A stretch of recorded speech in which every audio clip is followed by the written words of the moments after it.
Hello friends, আমি পিয়ালি আবার আপনাদের সামনে নিয়ে চলে এসেছি একটা নতুন ভিন্ন স্বাদের হেলদি এবং টেস্টি রান্নার রেসিপি।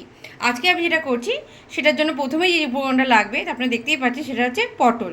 এখানে প্রায় আমি 13-14টার মতো পটল নিয়ে নিয়েছি এবং সেটাকে জাস্ট পুরো ছালটা না ছড়িয়ে আমি চাকু দিয়ে আস্তে আস্তে ছালটা চেঁচে নিয়েছি। চেঁচে নেওয়ার পর এটাকে জাস্ট দুটো টুকরো করে নিয়েছি। করে নিয়ে আমি এটাকে হলুদ আর নুন দিয়ে, পরিমাণ মতো হলুদ আর নুন দিয়ে মেখে রেখেছি। এবার আমি এটাকে কড়াইতে ভেজে নেব। এইবার এই রান্নার সবথেকে গুরুত্বপূর্ণ যেটা ইনগ্রিডিয়েন্টস সেটা হচ্ছে মৌরি। তাই এখানে আমি 1.5 চামচ, বড় চামচে 1.5 চামচ মতো মৌরি নিয়েছি।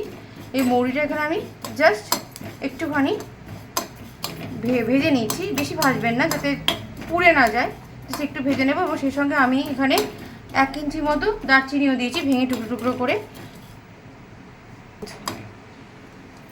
এটাকে আমি শুকনোভাবে ভেজে নিচ্ছি এবং 1 ইঞ্চি দারচিনিও নিয়ে নিয়েছি একভাবে।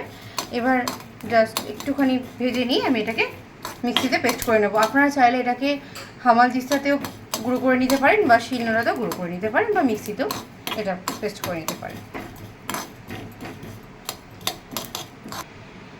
মৌরিটা আমার ড্রাই রোস্ট করা হয়ে গেছে, খুব হালকা ভেজে আমি ওটাকে নামিয়ে নিয়েছি। আর এবার আমি একই সঙ্গে 1 চামচ মতো গোটা জিরে একটু ভেজে নিচ্ছি। এটাকেও বেশি পোড়াবো না, জাস্ট একটুখানি শুকনোভাবে ভেজে নিই আমি এটাকে মিক্সিতে পেস্ট করে নেব। বন্ধুরা, যেই মৌরিটা আর দারচিনিটা আমি শুকনোভাবে ভেজে নিয়েছিলাম, এবার সেটা মিক্সিতে আমি পেস্ট করে নিচ্ছি।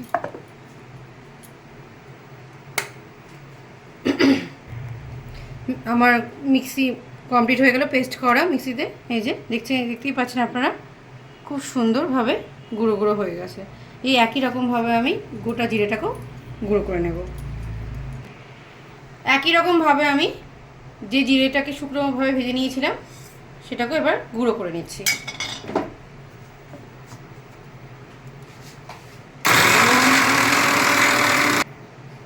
আমার এটাকেও শুকনোভাবে গুঁড়ো করা হয়ে গেছে। দেখুন, জাস্ট এইভাবে গুঁড়ো করে নিলেই ভালো লাগবে খেতে। এবার আমি এখানে 1/2 ইঞ্চি মতো আদা আর একটা কাঁচা লঙ্কা পেস্ট করে নেব। ঝালটা কিন্তু আপনারা আপনাদের স্বাদ অনুযায়ী নেবেন। পটলগুলোকে আমি আগেই হলুদ নুন দিয়ে ভালো করে মাখিয়ে রেখেছিলাম। এইবার আমি পটলগুলোকে ভেজে নিচ্ছি। এখানে আমি সর্ষের তেল নিয়ে নিয়েছি, বড় চামচের 3 চামচ মতো। পুরো রান্নাটাই আমি কিন্তু সর্ষের তেলেই করব।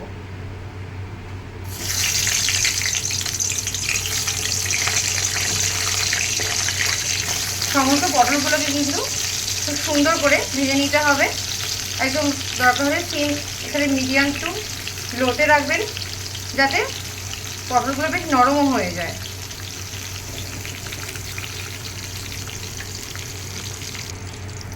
আমার দেখতেই পাচ্ছেন যে পটলগুলো ঠিকমতো ভাজা হয়ে গেছে এবং দুদিকে সমানভাবে ভালো করে লালচে করে ভেজে নিয়েছি।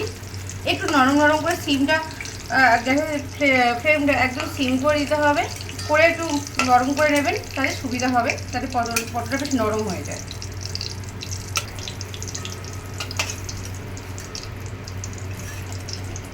একই রকমভাবে আমি আলুগুলোকেও ভেজে নেব।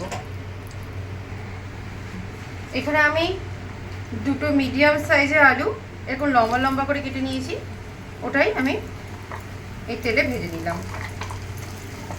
হালকা লালচে করে ভেজে নিলেই হবে।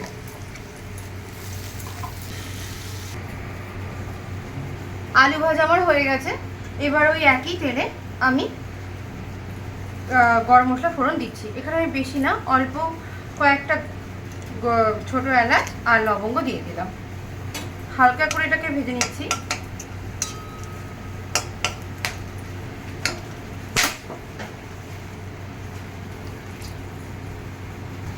আমার এটা ভাজা হয়ে গেছে। এবার আমি গোটা জিরে ফোড়নে দিয়ে দিলাম।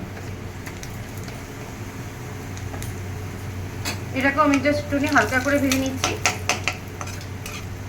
তারপরে আমি যে ইনগ্রিডিয়েন্টসটা অ্যাড করব সেটা হচ্ছে মৌরি গুঁড়ো করাটা। এখানে আমি 1 চামচ মতো মৌরি গুঁড়ো দিয়ে দিলাম।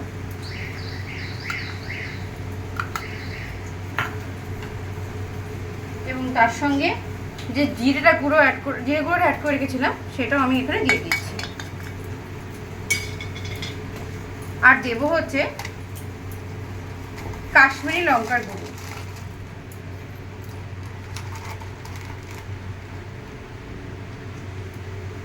এখানে বড় চামচের 1 চামচ মতো কাশ্মীরি লঙ্কার গুঁড়ো আমি দিয়ে দিলাম।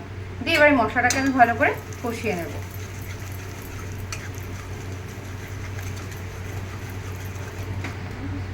দিয়ে দেব 1 চিমটে মতো হলুদ। এটা আমার মশলা কষানো হয়ে গেছে। এবার আমি এখানে দুধ, ফ্লেমটাকে একদম লোতে করে 1 কাপ মতো দুধ এখানে আমি ঢেলে দিচ্ছি। দুধটাকে আগেই জাল দিয়ে রেখে দেওয়া হয়েছিল এবং ঠান্ডা করে রাখা হয়েছিল। এবার সেটাকে এখানে ঢেলে দেওয়া হলো। পুরো রান্নাটা কিন্তু এখানে আমার দুধে করব। আর এই সময় কিন্তু ফ্লেমটা একদম লোতে রাখবেন, কারণ এখানে কিন্তু দুধ কেটে যাওয়ার একটা চান্স থাকে। এটা যখন একটু ফুটে উঠবে তখন আমি এর মধ্যে পটল আলুটা অ্যাড করে দেবো।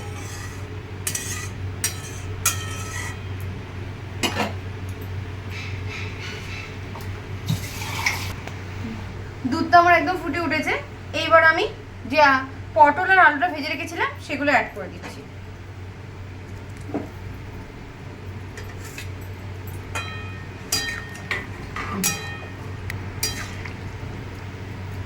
এর সঙ্গে আমি এটাকে সিম রেখেছি, ফ্লেমটাকে রেখে এবার আমি এখানে যে আদা লঙ্কা বাটাটা দিয়েছিলাম, বেটে রেখেছিলাম, সেটা আমি অ্যাড করে দিচ্ছি। এটা একটু লাস্টে অ্যাড করছি যাতে গন্ধটা বেশ সুন্দর থাকে।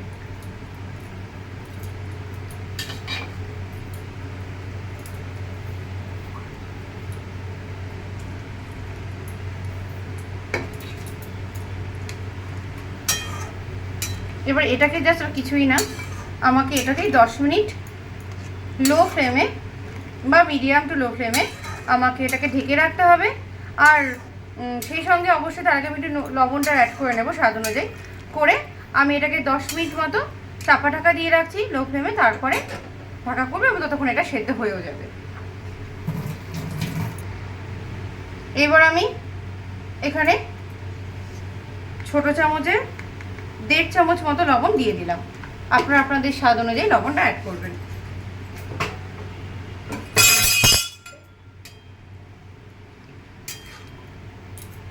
কিছুক্ষণ নাড়াচাড়া করার পরেই এটাকে গ্যাসের ফ্লেমটাকে আমি লো টু মিডিয়ামে রেখে, এখন মিডিয়ামেই রাখছি বন্ধুরা,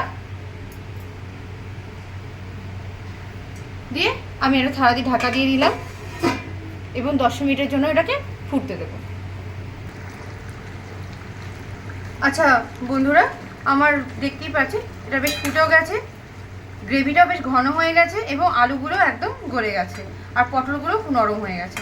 এবার আমি ঠিক এই মুহূর্তে আমি এর মধ্যে নারকেল কোড়া অ্যাড করব। আমি এখানে খুব অল্প পরিমাণ নারকেল কোড়া অ্যাড করছি। এই হাতে 2 মুঠ মতো নারকেল কোড়া আমি এখানে অ্যাড করে দিলাম, তাতে এটা খেতে আরও টেস্টি হয়ে উঠবে। তবে এখনও কিন্তু রান্নাটা শেষ হয়নি। আপনারা যদি এখনই রান্নাটা বন্ধ করে দিন তাহলে কিন্তু রান্নাটা অতটা টেস্টি হবে না। লাস্ট যেটা আমি করছি সেটা না দিলে, সেটা আপনারা দেখতে থাকুন এরপর আমি কি করছি।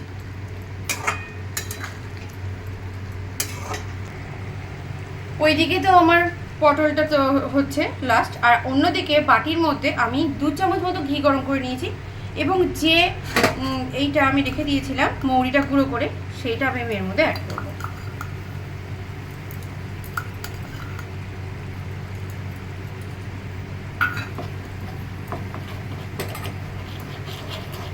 একটুখানি ভেজে নিয়ে আমি এটাকে ওটার মধ্যে অ্যাড করে দেবো। হয়ে গেছে আমার, গন্ধ আরও দুর্দান্ত হয়ে উঠবে। অবশ্যই কিন্তু লাস্টে এটা দিতে আপনারা ভুলবেন না, এটা ভীষণ ইম্পর্ট্যান্ট একটা পার্ট। বন্ধুরা, আমার এখানে আজকে রেসিপিটা বুঝতেই পারছেন, এটা হচ্ছে মৌরি পটল, একটা নতুন ধরনের ভিন্ন স্বাদের দুর্দান্ত রেসিপি, যেটা গন্ধে এবং স্বাদে দুটোতেই অতুলনীয়। আপনারা যে কোনো নিরামিষের দিনে এটা আপনার বাড়িতে করুন, অবশ্যই কেমন লাগলো আপনারা কমেন্টের মাধ্যমে আমাকে জানাবেন। আর যদি ভালো লাগে ভিডিওটা অবশ্যই লাইক করবেন, প্রচুর প্রচুর শেয়ার করবেন। আপনাদের প্রচুর শেয়ার এবং লাইক আমাদের সত্যি খুব দরকার। আর যদি আমার ভিডিওটা ভালো লেগে থাকে তাহলে অবশ্যই কিন্তু আপনার মন্তব্যগুলো আমাকে জানাবেন। আর অবশ্যই আমার চ্যানেলটাকে সাবস্ক্রাইব করে দেবেন এবং নিচে রাখা বেল আইকনটাকে প্রেস করতে ভুলবেন না, যাতে সবার আগে এই সুন্দর সুন্দর ভিডিও রেসিপিগুলো আপনারা পেতে পারেন, নোটিফিকেশনগুলো আপনারা আগে পেতে পারেন। ঠিক আছে বন্ধুরা, তো আজকের জন্য টাটা।